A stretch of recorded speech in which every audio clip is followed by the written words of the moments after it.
अस्सलाम वालेकुम जी। बिस्मिल्लाहिर्रहमानिर्रहीम। वेलकम जी नेक्स्ट लेक्चर के लिए। हमारा जो नेक्स्ट लेक्चर है, जो आज का लेक्चर है, this is Millikan's oil drop method. बहुत इम्पॉर्टेंट है, बहुत ज़्यादा सिंपल है और इवन बड़ी सिंपल टेक्निक्स इस्तेमाल करेंगे। लेकिन क्या फ़ायदा है ऐसी चीज़ का, हम क्यों इस एक्सपेरिमेंट को पढ़ रहे हैं? स्टूडेंट, आपने शुरू से लेकर अब तक यही बात सीखी, the charge on electron is 1.6 10 to the power -19 coulomb. आपने जब भी पढ़ा आपने यही बात कही। आपने कहा जी, जब हम देखते हैं कि एक इलेक्ट्रॉन पे जो चार्ज होता है वो 1.6 एक्सपोनेंट -19 कूलम के इक्विवेलेंट होता है। हमें कैसे पता चला? कौन सी ऐसी बुक है, कौन सी ऐसी चीज़ है जिससे आपने एग्जैक्टली मेजर करके बता दिया कि जी ये चार्ज इतना ही होता है या इसके करीब करीब होता है? तो सबसे पहले ये जो चार्ज है इसकी वैल्यू आपको बताई थी मिलीकेन्स ने, और मिलीकेन्स ने ये वैल्यू बताई थी 1909 में। डिफरेंट बुक्स पे डिफरेंट जो ईयर्स हैं पब्लिश के हो सकते हैं, लेकिन हमारा यहाँ पर काम पब्लिश ईयर्स को डिस्कस करना बिल्कुल नहीं है, बल्कि हम करने वाले हैं यहाँ पर अपने उस एक्सपेरिमेंट को डिस्कस जिसके अगेंस्ट मिलीकैन ने जो है वो चार्ज ऑन इलेक्ट्रॉन मेजर किया है। अच्छा जी, सबसे पहले हम बात करते हैं स्टूडेंट, मिलीकैन ने जो एक्सपेरिमेंट डिजाइन किया हम उसको ही यहाँ पर ड्रॉ करते हैं। कहता है कि उसने दो प्लेट्स ली हैं, एक आपके पास P है और एक P प्राइम है, और एक प्लेट पे छोटा सा होल है। इन दो प्लेट्स के अगेंस्ट क्या किया हुआ है? पोटेंशियल डिफरेंस अप्लाई किया हुआ है। यहां पर आपके पास कोई ना कोई पोटेंशियल अप्लाई किया हुआ है। जी स्टूडेंट, एक बात हमने सीखी। पहली बात हमने क्या कही है जी, दो प्लेट्स हैं जिन पे दो ऑपोजिट चार्ज है। पॉजिटिव हो सकता है, नेगेटिव हो सकता है। क्योंकि हम चार्ज मेजर कर रहे हैं ना, तो चार्ज को मेजर करने के लिए आपको इलेक्ट्रिक फील्ड तो चाहिए होगा। तो वो जो इलेक्ट्रिक फील्ड होगा वो आप यहाँ से डिजाइन कर सकते हैं। अच्छा जी, उसके बाद वो ये कहता है, तो यहाँ पर ना आपने एक एटोमाइजर लिया है। उस एटोमाइजर का काम क्या होता है जी? उस एटोमाइजर का काम होता है कि वो छोटे छोटे पार्टिकल्स को स्प्रे करता है। आप घरों में अक्सर शावर इस्तेमाल करते हैं इलेक्ट्रिक आयरन्स करने के लिए कपड़ों को। तो वो शावर क्या करता है, वाटर ड्रॉप्स को छोटे छोटे ड्रॉप्स पे कन्वर्ट करता है। बिल्कुल सेम आपके पास एटोमाइजर भी होता है, और एटोमाइजर का काम क्या होता है, आपके उन पार्टिकल्स को एटॉमिक साइज के जितना बना के स्प्रे कर देगा। तो यहाँ पर भी आपने एटोमाइजर लिया हुआ है। अच्छा जी, उसके वेरी नेक्स्ट क्या कहता है कि आपके पास ये सारा का सारा जो ऑपरेटर्स है, इस ऑपरेटर्स को आपने एक कंटेनर के अंदर रखा हुआ है, और उस कंटेनर के अंदर रखने का हमारा मकसद सिर्फ ये है कि हम जो है अपनी उन जो पार्टिकल्स हैं उन्हें एयर रेजिस्टेंस से बचा सकें। मैंने इसी पार्टिकल पे दो जगह पे होल रखे हैं कंटेनर के अंदर। This is W1 and this one is W2। एक आपकी विंडो 1 है और दूसरी आपकी विंडो 2 है। विंडो 1 से आप क्या करते हैं, यहां पर आपने सोर्स ऑफ लाइट लिया हुआ है। यहां सोर्स ऑफ लाइट से क्या करेंगे, लाइट इसके अंदर एंटर होगी। This is the window 1। और विंडो 2 पर आपने यहां पर कैमरा रखा हुआ है। यहां आप खुद देख रहे हैं, ये चॉइस है आपकी अपनी। अगर आप उसको एक्सपेरिमेंट की रीडिंग को कैमरे से, मेरा ख्याल है कि कैमरे से ही उसको ऑब्जर्व किया जा सकता है। तो विंडो 1 से लाइट जा रही है और उसके बिल्कुल ऑपोजिटली क्या हो रहा है, आपका पार्टिकल जो है वो देखा जा रहा है via naked eye and it may be via camera. अच्छा जी, होता क्या है जी, आपके पास ये जो एटोमाइजर है यहाँ से आपने पार्टिकल स्प्रे किए। ये पार्टिकल्स आपके इलेक्ट्रिक फील्ड के अंदर हैं। पार्टिकल्स तो बहुत ज़्यादा होंगे। हम यहाँ पर बहुत ज़्यादा पार्टिकल्स को डिस्कस नहीं करते। हम क्या करते हैं, हम एक पार्टिकल को ऑब्जर्व करना शुरू कर देते हैं। मतलब आपने सारे पार्टिकल्स को अंडर ऑब्जर्वेशंस लेकर नहीं आना, आपने जस्ट एक ही पार्टिकल को देखना है और उसको ऑब्जर्व करते रहना है। जब आप उस पार्टिकल को ऑब्जर्व करते रहेंगे तो आपके पास क्या क्या चेंजिंग्स आएंगी, हम उन चेंजिंग्स को देख लेते हैं। अच्छा जी, आपके पास ये जो पार्टिकल है ये मूव करेगा फ्रीली। ये पार्टिकल आप यहाँ ना एक ही पार्टिकल ड्रॉ कर लें। ये जो एक पार्टिकल है स्टूडेंट, ये फ्रीली मूव कर रहा है। कब मूव कर रहा होगा? जब इसके ऊपर कोई इलेक्ट्रिक फोर्स एक्सर्ट नहीं होगी। अच्छा जी, ये आपने इलेक्ट्रिक फील्ड जो है वो स्विच ऑफ नहीं किया, स्विच ऑफ है, आपका पार्टिकल फ्रीली मूव कर रहा। इस वक्त आपके पार्टिकल पर जो फोर्स लग रही होगी वो फोर्स होगी उसका वेट। हम चाहते हैं कि ये पार्टिकल जो है सस्पेंड कर दिया जाए दरमियान में। इस पार्टिकल को मैं सस्पेंड करना चाहता हूं। ये जो अंडर ऑब्जर्वेशन आपका पार्टिकल है, इसको सस्पेंड करने के लिए, to suspend the particle apply electric field which balance the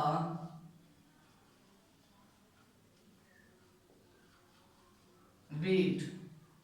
अच्छा जी, हम इस तरह से इलेक्ट्रिक फील्ड अप्लाई करते हैं कि वो आपके पार्टिकल के वेट के बराबर हो जाए। अगर आप ये करने में कामयाब हो जाएंगे तो क्या होगा, आपके पास जो इलेक्ट्रिक फोर्स है वो आपकी वेट के बराबर आ जाएगी। जब ये इस तरह से वेट के बराबर आती है तो हम लिखते हैं this is equal to the E times of charge that is equal to the mg। और आपने निकालना क्या है? चार्ज। तो चार्ज आपके पास किसके बराबर आ जाता है? Charge is equal to the mg in over E. चूंकि ई के बारे में भी हमारे पास एम्बिग्युइटीज होती हैं, आप इसे मेजर नहीं कर पा रहे होते। Electric field between oppositely charge plates हैं। गॉसेस लॉ भी इस्तेमाल किया जा सकता है और आप डायरेक्टली पोटेंशियल ग्रेडियंट से ई की वैल्यू भी बता सकते हैं, वो आ जाती है v ओवर डी, जबकि d इन दो प्लेट्स के दरमियान डिस्टेंस v है, दिस इज d। आप ये वाली वैल्यू इसमें पुट करें तो q will be equal to the mg over v over d। तो ये रिजल्ट बचेगा mg d over v। This is equation number 1। हमें इन इक्वेशंस की जरूरत पड़ने वाली है।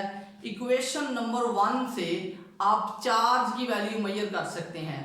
इसमें स्टूडेंट आपके पास ग्रेविटेशनल एक्सेलरेशन g की वैल्यू नोन है, d is the distance between the plates और वो भी आपने खुद एडजस्ट किया हुआ होगा, और v आपके पास इलेक्ट्रिक पोटेंशियल है और वो इलेक्ट्रिक पोटेंशियल भी आप लोगों को उसके बारे में भी इंफॉर्मेशन है कि आपने कितना अप्लाई किया हुआ है। The simple unknown term is mass. आपको अपने इस एक्सपेरिमेंट में मैस की वैल्यू की इंफॉर्मेशन नहीं है। अब इस मैस को हम कैसे मेजर करेंगे? This is the article of the day. अच्छा जी, मैस के लिए हमें क्या करना पड़ेगा? स्टूडेंट आपको पता है कि जब ये particle electric field switch off किया जाता है, जब हम उस पार्टिकल के फील्ड को स्विच ऑफ करते हैं तो स्विच ऑफ करने के बाद वो पार्टिकल क्या करेगा? एक स्मॉल टर्मिनल वेलोसिटी के थ्रू मूव करेगा। ठीक है, जब आपका पार्टिकल स्मॉल टर्मिनल वेलोसिटी के थ्रू मूव करेगा उस पर एक ड्रैग फोर्स लगेगी, क्योंकि हमें पता है कि जब आपके बहुत से small particle under the action of weight move करते हैं तो वो एक कांस्टेंट टर्मिनल वेलोसिटी के साथ मूव करते हैं और उसको हम कहते हैं टर्मिनल वेलोसिटी। और उस वक्त उस पर जो फोर्स लगती है उस फोर्स को हम कहते हैं ड्रैग फोर्स, जो कि आप फर्स्ट ईयर के चैप्टर नंबर 6 फ्लूइड डायनेमिक्स में पढ़ चुके हुए हैं। तो स्टूडेंट हमारा जो आज का कॉन्सेप्ट है इसमें हम क्या करते हैं, when E is switched off, the particle move under action of its weight. In result, it gain a drag force act on it.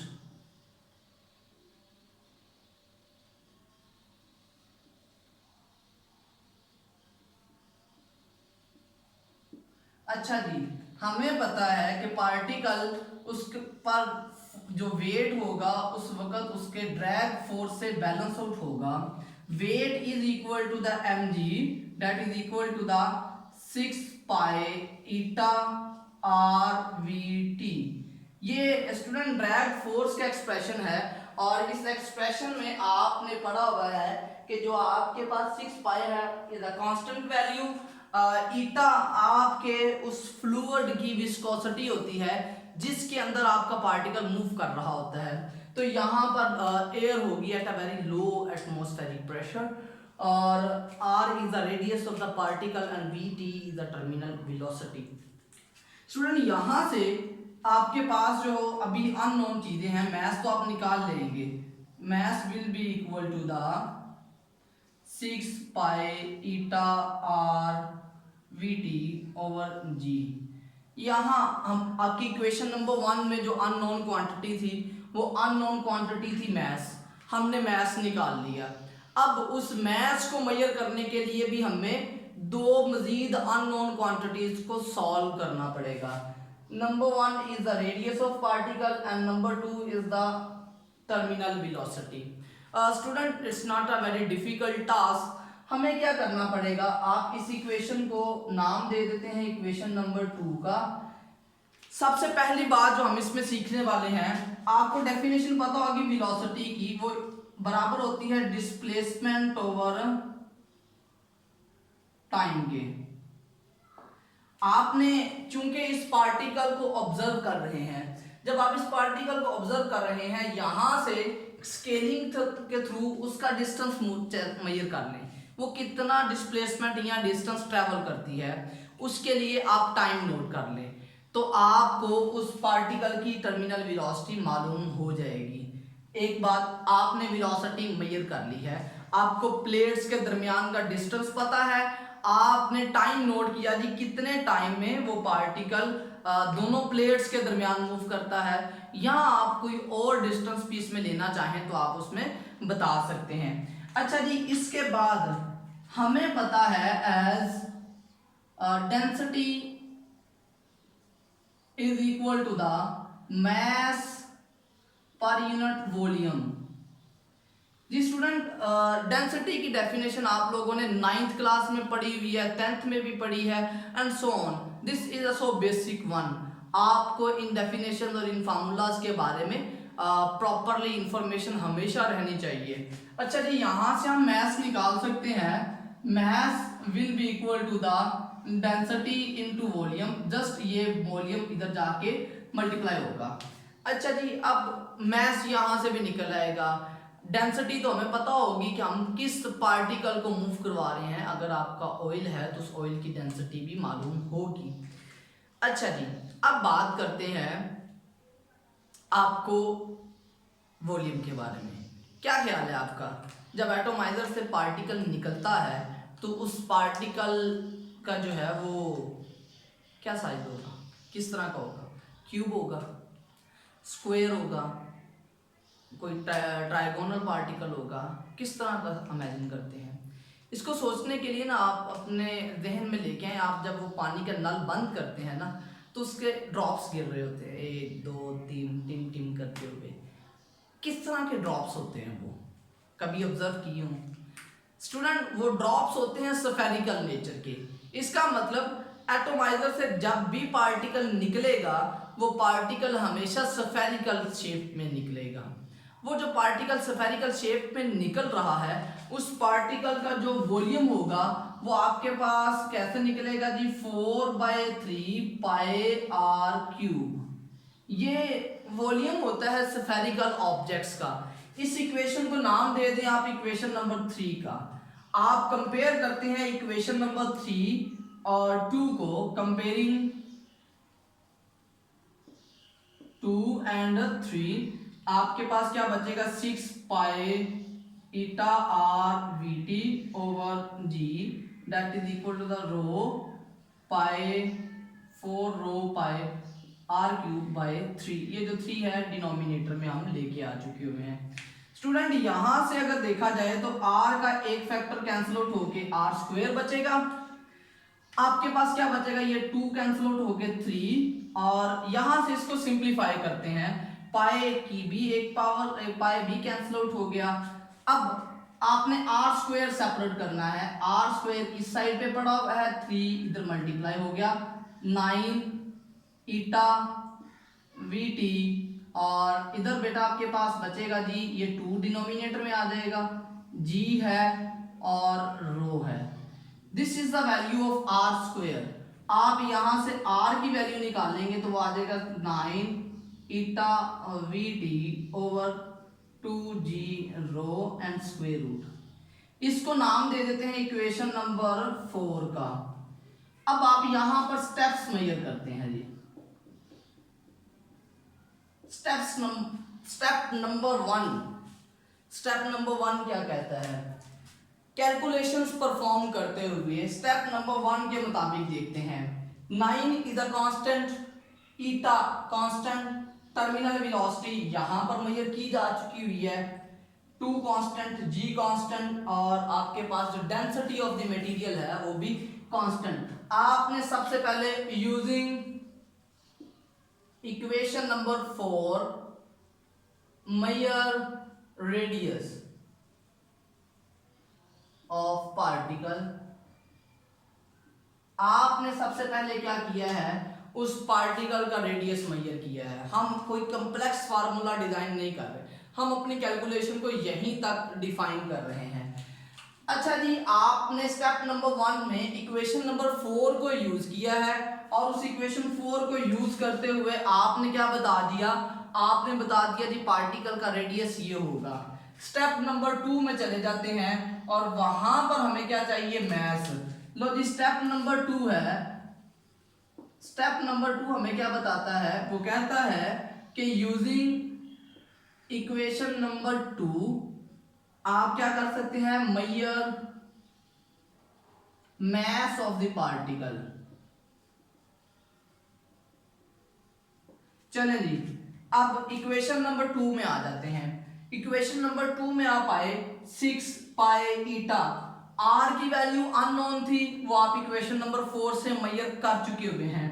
इसी तरह वी टी की वैल्यू अननोन थी, वो आपने पहले ही मेजर कर ली हुई थी, वो, और जी इज अ कांस्टेंट। मतलब आपने उस पार्टिकल का जो अंडर ऑब्जर्वेशन था उसका मास आपने मेजर कर लिया।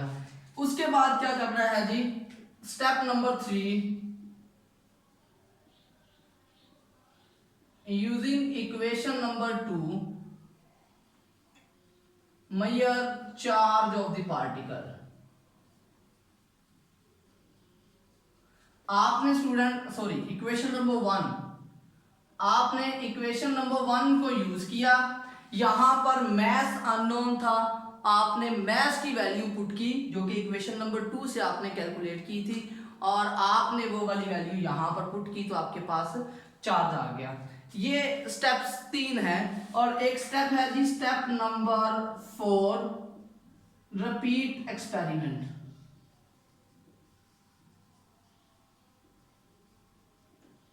अच्छा जी, स्टेप नंबर 4 में हमने क्या किया, एक्सपेरिमेंट को रिपीट किया डिफरेंट पार्टिकल्स को ऑब्जर्व करके।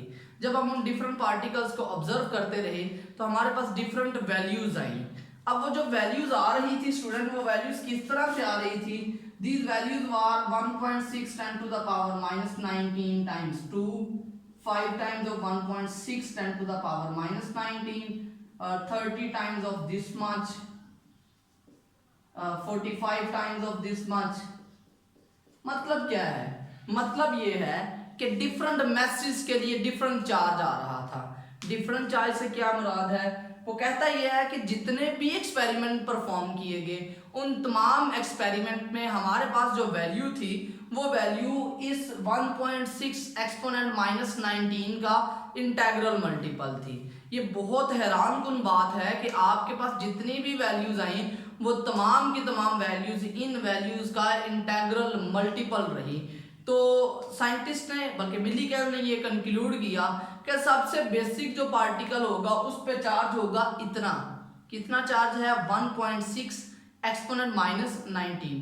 तो ये एक सिंपल सा एक्सपेरिमेंट था जिस एक्सपेरिमेंट में उसने जो मिलीकेन है उसने चार्ज ऑन द पार्टिकल जो है वो ऑब्जर्व किया। आप लोग इसका फुल व्यू ले सकते हैं यहाँ से, और अपना बहुत ज़्यादा ख्याल रखिएगा। कोई भी क्वेश्चन हो, आपने वो क्वेश्चन अपने दिल में नहीं रखना, अपने जहन में नहीं रखना, just ask it and have knowledge. अपना बहुत ज़्यादा ख्याल रखिएगा। अल्लाह हाफिज़।